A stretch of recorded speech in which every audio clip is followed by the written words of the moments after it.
Friends, today's NRI Samay program from Los Angeles brought to you commercial free by listeners like you. Your generous donations make possible for us to stay commercial free, and today's show is pre-recorded. If you have a question for the guest, please send an email to nrisamay@gmail.com. We will follow up with the guest and find the answer for you. Thank you for your support. Good evening, friends. We have today with us a representative of a community which is grossly misunderstood by mainstream society, both in India and elsewhere in the world. It's a community which defies all kind of conventional definitions and has evolved kind of a lifestyle that we still find strange in spite of the fact that they've been around for many centuries now.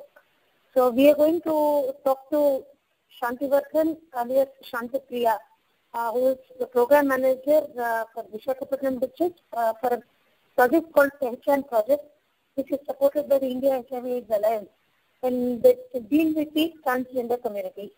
So, hello, good evening, Shanti Garu. Good evening, madam. We would like to first hear about your work, because what is this Parental project and what exactly do you do? Yes. Parental project is meant for bringing identity to MPH population. MPH population is MSM, Transgender and Hijra population. Actually, in West it is LGBT community. We generally call it LGBT community, but here the entity called Hijra is another thing that is not seen in Western countries. So we call it MPH community. So the Parental program is working for developing community-based organizations, creating them and strengthening them, and bringing all the community members together from the corners of the state, then encouraging them to participate in decision-making fields. So that is how the Parental program wants to bring identity to the communities. Okay, but I think we will have to ask you a few very basic questions, and then so that there is no confusion, because we find that generally there is a lot of confusion regarding these communities. So you have actually spoken of MPH communities. Yes. For the P we understand as transgender and H as Hijra community. What is M? You said MSM. What does MSM stand for? MSM is nothing but men who have sex with men. In short form is MSM. And here, not only homosexual community or gay community, the other people who have sex with other men, like truck drivers, migrant laborers who don't have access to female sex workers or women, so they also indulge in sex with other men, their colleagues, their co-workers, like that. So we are providing health services to all these communities. So we call them MSM communities, not just gay or homosexual communities. Okay, so what is the fundamental difference between, say, an MSM and the transgender? What is the very fundamental difference? Transgender MSM is only sexuality, just like homosexuality. MSM is a sexuality, whereas transgender is an identity issue. It is gender identity issue. There is a vast difference between these two. It's only concerned with sex, the MSM community, and the other is identity crisis, gender identity crisis. People born into one sex don't believe or don't accept that they are belong to that sex actually. They want to become the opposite of that one. So there are intensities. So some people just want to wear the opposite sex apparel. Some try to behave to some extent, and there are some people who are intensely transgender, we also call them transsexual, who want to change their sex. But the facilities are not available in India. Okay. So who are, we also hear a term called cross-dressers. Do they also fall under the same category? Pardon, madam, I actually one second. We hear of a term called cross-dressers. Yes. Cross-dressing. Actually, I think it's a Western term basically. So do they also fall under the same category? The term itself is Western, that's all, madam. But the behavior is also present in India too. There are many people who also come under this transgender umbrella, cross-dressers. Okay. They are also transgender to some extent. They are satisfied wearing a couple of times or couple of minutes in the opposite dressing, and they enjoy it. They feel it better after that. Some are a little chronic in this practice. They want to be in those garments all the time, and they want to come out. They want to go into the streets, and it depends upon their intensity of their melody, if we can call it so. Okay. So as we see them, we often find that it is men who are dressed as women are exposure to transgender. But does it also happen that women want to be become men? Does it happen? Yes. In India, only the men wearing the women dresses is very much opposed, but not women wearing male dresses. See, today's fashion is jeans, t-shirts, and everything. Even girls do that. Yes. It is almost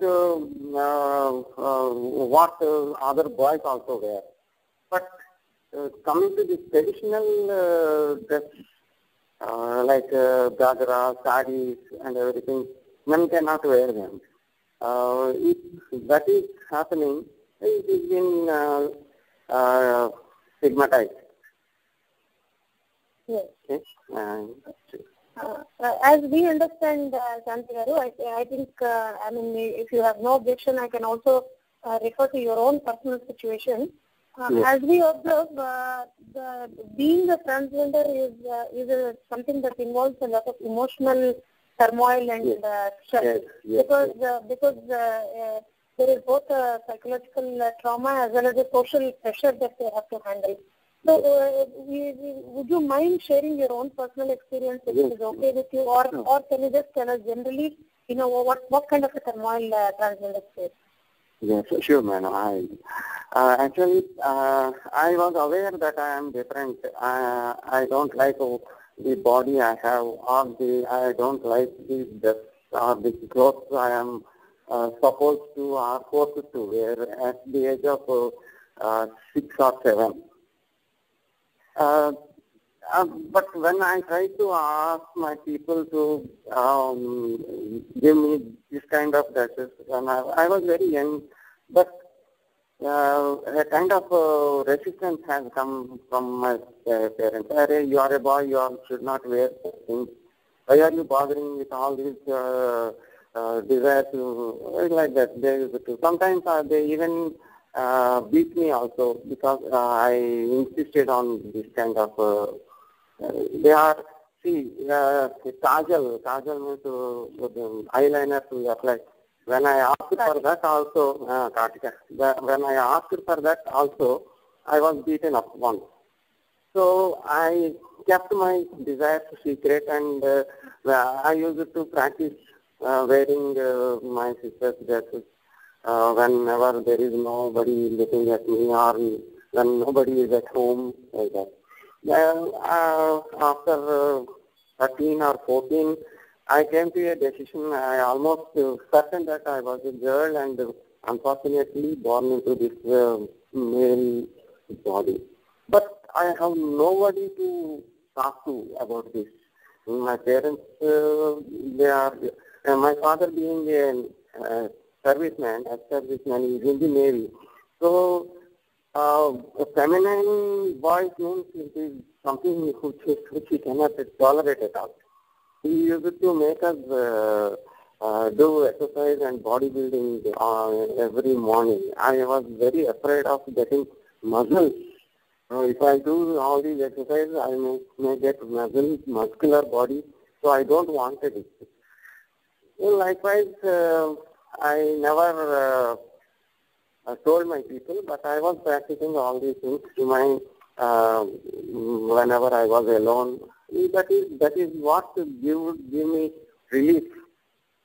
Sometimes when I was studying for my intermediate and a degree, I used to sit in a room dressed like a girl, and then I used to go through my studies because I used to be very,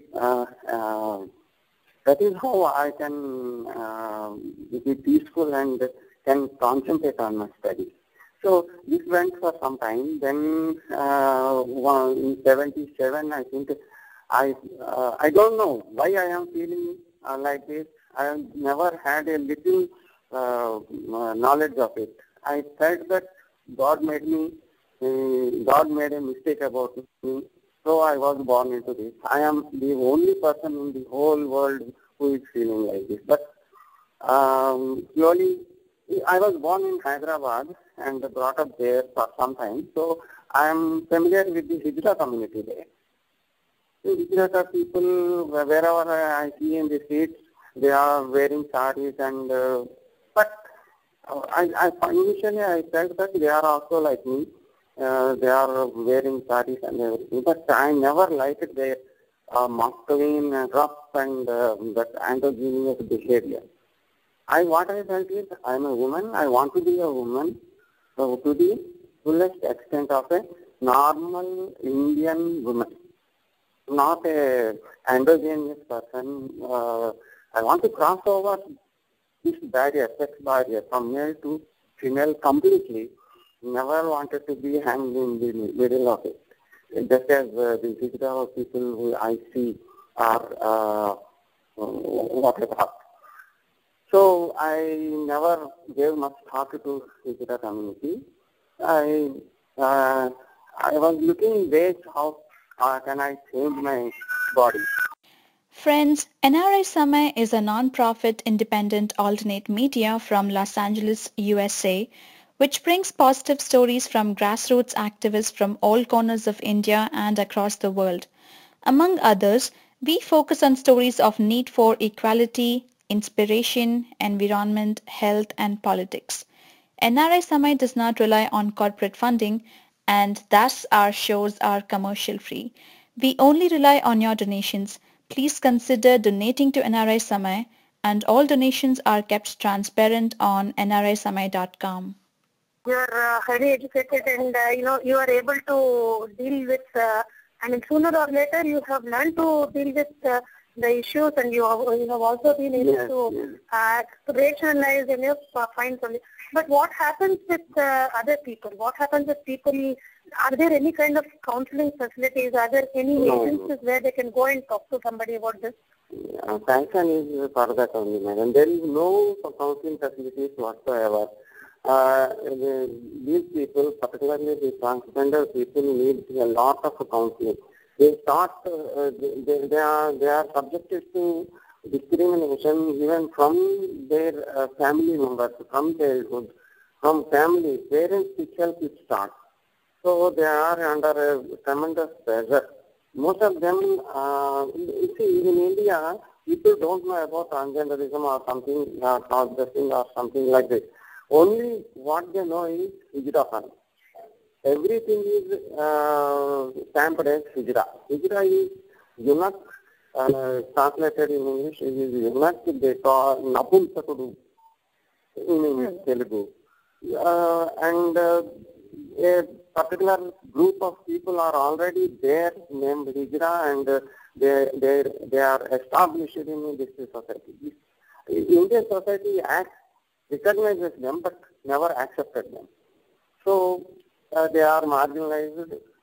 They beg and do sex work for a living. And this kind of image is imparted to every person who is expressing or who is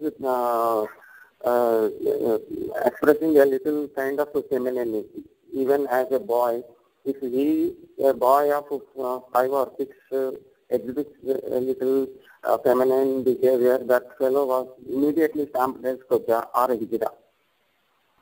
And a kind of a pressure is built upon him to act as a complete man. So these people cannot live with that pressure at their family home. They have to go away from this. They almost they are thrown away from their homes. Then once they come out of their homes, they can have only one place to go, that is to a hijra community. And once they went there, they don't have any kind of development opportunities, no studies, no education, only they have to beg or do sex work for a living. And the community is also, nowadays, the hijra community is not that good. It is some kind of oppressive and suppressive it became. They demand gurus. There will be gurus under which these people live. Gurus demand a lot of money for their stay there. To fulfill that particular demand itself, they have to work hard. Okay, these gurus are the same people who are called as nayaks, who are like gang leaders. Yes. They used to be nayaks in the beginning. Now there are some of them are still under gurus, nayaks, but there are some other people who are from this antisocial elements and gunda people who are running these kind of homes for transgender. They have hijra people. They force them to beg, they force them to have sex, they even force them to test sometimes. So with these people, it became so much a kind of depressive atmosphere there. There are, we can count them on our fingers, where real hijra gurus are there and the homes are run in a proper socially acceptable way.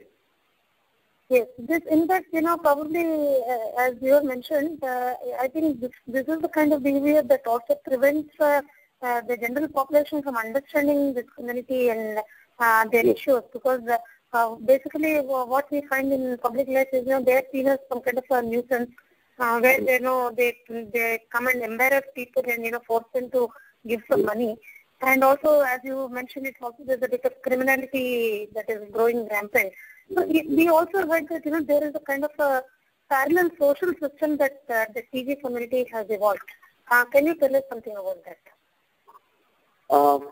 Whether it's religion or customs, everything, the transgender community has evolved its own system. This is what we have read somewhere. So can you tell us about that? Actually, this transgender community in India, particularly the hijra,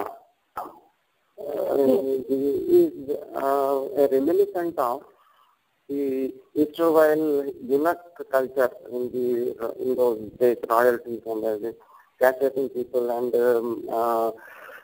employing them in their harem and everything. In those days, it gave an opportunity for actual transsexual or transgender people to join that force. But then they were regarded as in a good manner. But now this became a kind of compulsive and what I said is oppressive kind of society. Now it is not like that as in the, but well, it is developed into a kind of a religious cult-like thing, with gods, goddesses, rituals, ceremonies, and everything. That is binding those people together, but under that particular system, the other people, the chelas or the disciples of gurus are being suppressed. Okay. We also hear of a process called nirvana, which is a euphemistic term for castration. Is it also a part of this, is it a part of the attempt to suppress the community, the youngsters in the community, yes. or is it something the transgenders seek themselves? Transgenders, two transgenders or two transsexuals, what we call them, are willing to, they are willing to get rid of their genitalia because they loathe it, they hate it. But there are few. Most of the community, hijras community, come from other types of transgender, like cross-dresser. And even this MSM community, we have three kinds of people here. So what we call them is Koti who are habitually recipient, they act as recipients, not penetrators, they are recipients. So they are also a kind of a feminine men, feminized men. So they are also joined in the hijra community. And some, and there are other people also who want to join the hijra community because of their various interests. The gurus force them to have, or at least motivate them to have sex change operations, so that, the nirvana, that is only emasculation, removal of penis, scrotum and testis. That is nirvana, they call, so that they cannot run away from their or their wives.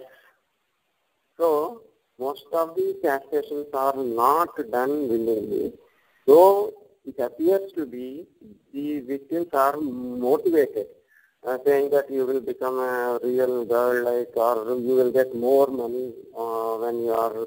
And in this hijra community, there is one aspect that the nirvana hijra is respected more, rather than the aqua, who is not having any castration, who kept his male genitalia.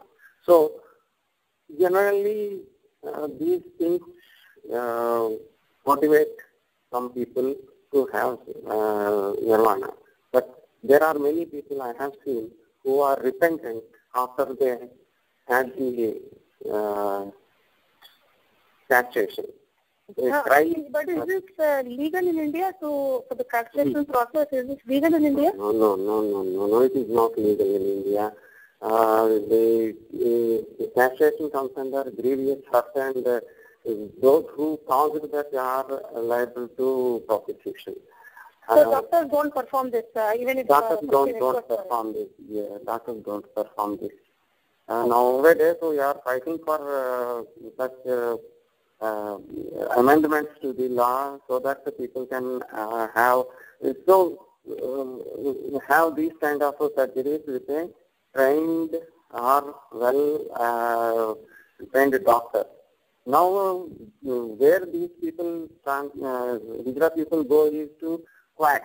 Even the nurses and ward boys, the boys who worked with some surgeons are carrying out this kind of surgery. But isn't that very dangerous, because it could be life and there are many problems after the surgery. These people face many problems, urinary problems, blockage of urine, and some die also. There are many problems. These operations are not done in a medically acceptable way. Okay.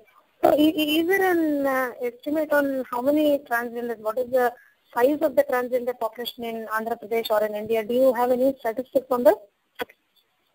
No, I don't have any particular, but we are dealing through this Parental program. There are almost 50,000 people in 4 or 5 southern states of India. Okay. But there are many. Our identified people are for 50 to 55,000. In 4 districts? Pardon? In AP or are 4 districts of in the coastline? In AP. In AP. And the entire state. Okay. Yes. So there was a mention of including eunuchs for the third gender into the 2011 census also. Did that happen or is it still an issue?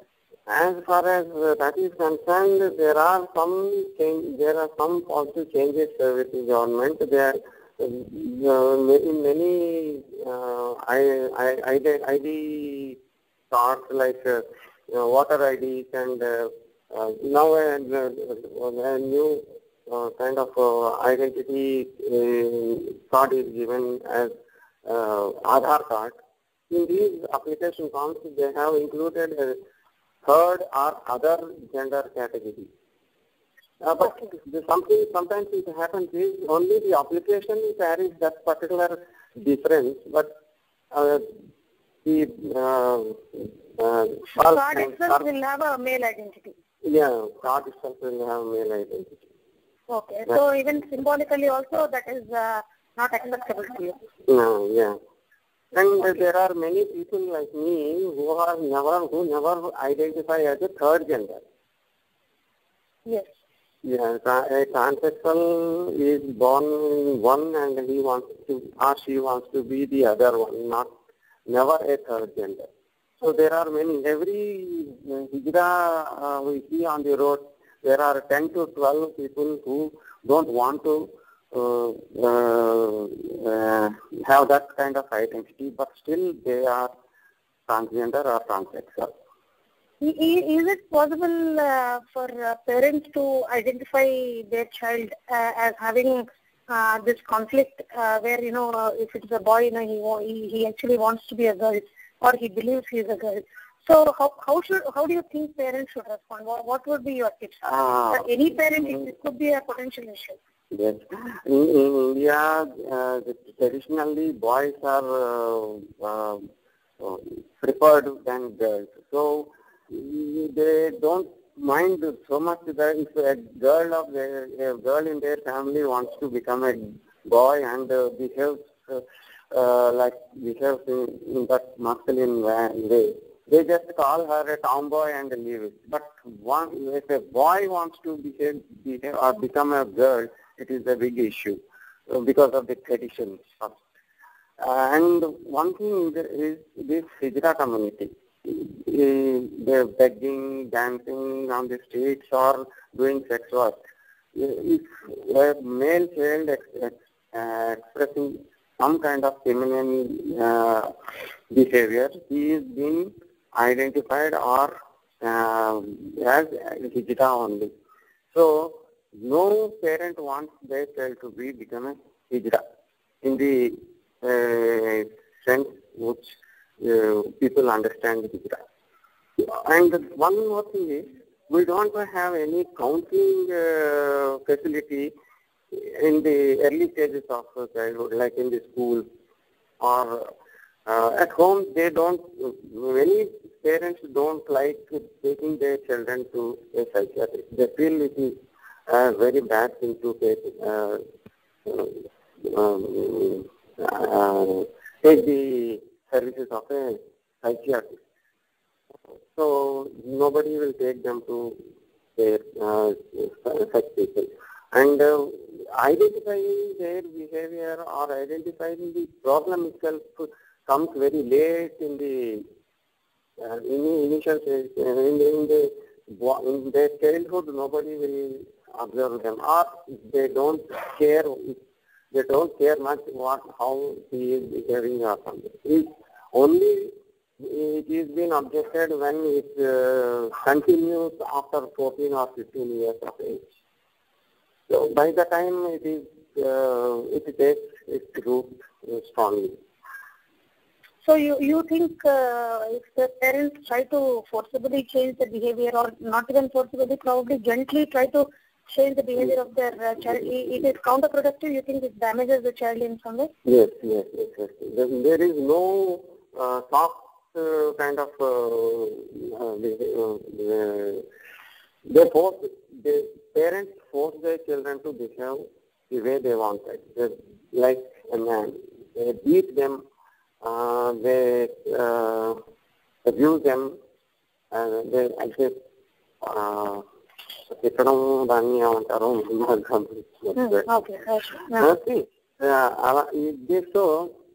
these people generally run away from their homes, but rather than staying at home and facing the wrath of parents, particularly father. Friends, NRI Samay is a non-profit independent alternate media from Los Angeles, USA, which brings positive stories from grassroots activists from all corners of India and across the world. If you have any interesting episode you would like NRI Samay to cover, we will be happy to do so. NRI Samay would also like to encourage amateur journalists who have a flair for highlighting current events. You can be part of our citizen journalist team. You could cover an important event, interview victims of an atrocity, or document an inspirational story. The idea is to have a mix of experience throughout all parts of the world, preferably supported by an audio or a video clip of your story to be aired, which will be the curtain raiser. You can also submit your opinion articles on important topics to NRI Samay. We will be happy to put it on nrisamay.com in the opinion section. All your work will be credited only to you. And if you're interested, please send an email to nrisamay@gmail.com. Okay. So I just have two more questions. One is, why the health programs have been focusing so much on transgender community, especially HIV programs have identified them as one of the key population segments. So why do you think they focus on the transgender community? Transgender problem. What is the risk? What I mean to say is, what is the kind of risk that they are facing? The risk for HIV. What is it that the transgender community is facing? Transgender community has their livelihood option indulge in sex. Okay. And the sex they indulge in is oral or anal. Okay. Anal sex is the package is not made for that, and it is very sensitive area. So the incidence of HIV is very large among those people. They are almost 80% of them live on sex work only. Okay. So the number of incidents, HIV programs are targeting them. Okay.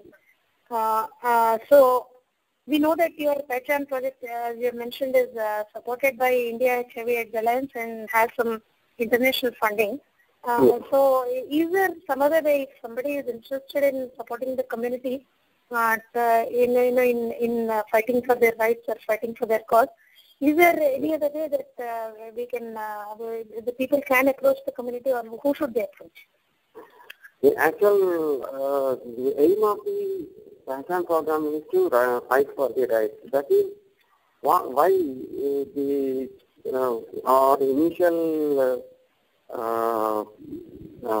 trial is from bringing these people together and encouraging them to form organizations like community-based organizations and strengthening them so that they can fight for their rights with a strong support. And one more thing the Parental is doing is providing them psychological and counseling, advanced counseling is provided by the community, by the Parental program, because they want these people to be strong and free from any other pressure like that. Okay. So is there, coming back to my question, is there Yes. some way, if somebody wants to support in some way, is there a way to do it? Pardon, madam? Exactly. If somebody wants to help the transgender community in their fight for their rights, is there some way they can either financially or organizationally, is there some kind of... There are organizations of the community itself who are supporting the cause of this. No other outside communities are very few, but most of the organizations that are fighting for the community's rights are formed by the community itself. Okay. So I think this has been a very enlightening conversation, Shanti Garu. Thank you very much for coming online and explaining to us a very complex issue. I'm sure our listeners still have many questions, because this is very, very complex and deep subject which has many social ramifications. But nevertheless, it has been very enlightening, and we would like to probably come back to you sometime, and we can get back to you. But we have one request, if it is possible. Is it possible for you to give us your email ID where people can contact you? Yes, ma'am. Can you please say it out? It is Priya Chaganti. Okay. PRIYA CHAGANTI Okay. at yahoo.co.in. Okay. Priya Chaganti, PRIYA CHAGANTI at yahoo.co.in. Yes, madam. Okay, thank you very much. So friends, we've been talking to Shanti Vardhan, alias Shanti Priya Chaganti, who shared with us not just his own personal trauma, but also the various kinds of efforts that are on to merge the transgender community into the mainstream community, or at least try to form a bridge between the two segments, so that there is a better tolerance in society. Thank you so much, Shanti Garu. Thank you. Good night. You're welcome, madam. Friends, if you liked today's show, please go to youtube.com/NRI Samay and click on the subscribe button. You will get notified every time we publish a new show. And you can also like us on our social media sites like Facebook, Twitter and Google+.